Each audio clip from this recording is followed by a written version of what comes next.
আসসালামু আলাইকুম ওয়া রাহমাতুল্লাহি ওয়া বারাকাতুহু। সুপ্রিয় বন্ধুরা, হাদিসের আলোচনায় আমরা এখন শুনব সহিহ বুখারী শরীফের ৬৬ নম্বর হাদিস থেকে ৭০ নম্বর হাদিস। বিসমিল্লাহির রহমানির রহিম। হাদিস নাম্বার ৬৬। আবু ওয়াকিদ আল-লাইসি রাদিয়াল্লাহু তাআলা আনহু হতে বর্ণিত, আল্লাহ রসুল সাল্লাল্লাহু আলাইহি ওয়াসাল্লাম একদা মসজিদে বসেছিলেন। তার সাথে আরও লোকজন ছিলেন।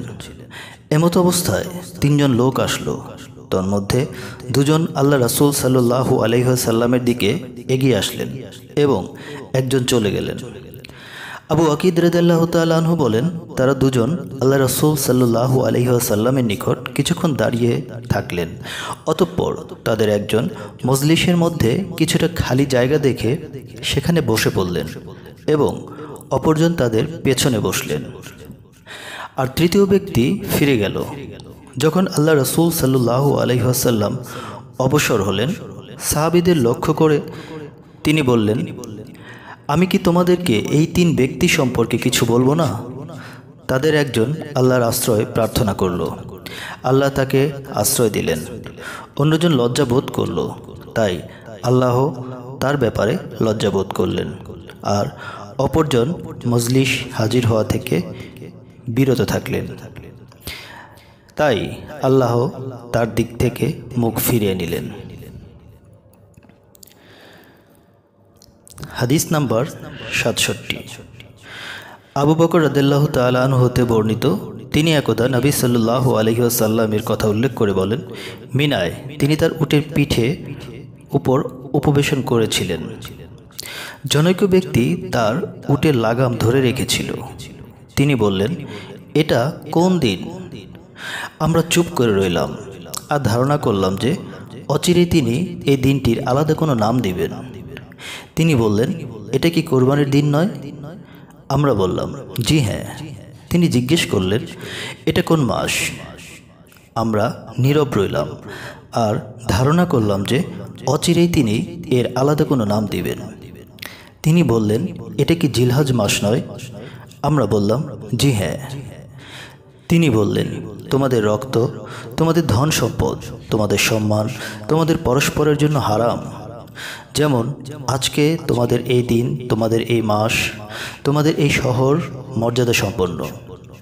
এখানে উপস্থিত ব্যক্তিরা আমার এই বাণী যেন অনুপস্থিত ব্যক্তির নিকট এসব কথা পৌঁছে দেয়, কারণ উপস্থিত ব্যক্তি সম্ভবত এমন এক ব্যক্তির নিকট পৌঁছাবে যে এই বাণীকে তার চেয়ে অধিক আয়ত্তে রাখতে পারবে।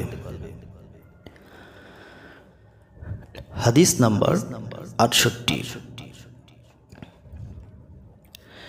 ইবনে মাসউদ রাদিয়াল্লাহু তাআলা আনহু হতে বর্ণিত, তিনি বলেন, নবী সাল্লাল্লাহু আলাইহি ওয়াসাল্লাম আমাদের অবস্থার প্রতি লক্ষ্য রেখে নির্দিষ্ট দিনে নসিহত করতেন, আমরা যাতে বিরক্ত বোধ না করি। হাদিস নাম্বার ৬৯। আনাস রাদিয়াল্লাহু তাআলা আনহু থেকে বর্ণিত, নবী সাল্লাল্লাহু আলাইহি ওয়াসাল্লাম বলেছেন, তোমরা সহজ পন্থা অবলম্বন করো, কঠিন পন্থা অবলম্বন করো না। মানুষকে সুসংবাদ দাও, বিরক্তি সৃষ্টি করো না। হাদিস নাম্বার ৭০। আবু ওয়াইল রাদিয়াল্লাহু তাআলা আনহু হতে বর্ণিত, তিনি বলেন, ইবনু মাসউদ রাদিয়াল্লাহু তাআলা আনহুর প্রতি বৃহস্পতিবার লোকদের নসিহত করতেন। তাকে একজন বলল, হে আবু আব্দুর রহমান, আমার ইচ্ছা জাগে যেন আপনি প্রতিদিন আমাদের নসিহত করেন।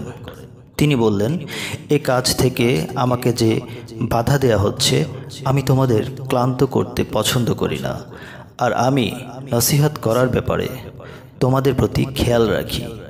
নবী সাল্লাল্লাহু আলাইহি ওয়াসাল্লাম ক্লান্তির আশঙ্কায় আমাদের প্রতি যেমন লক্ষ্য রাখতেন।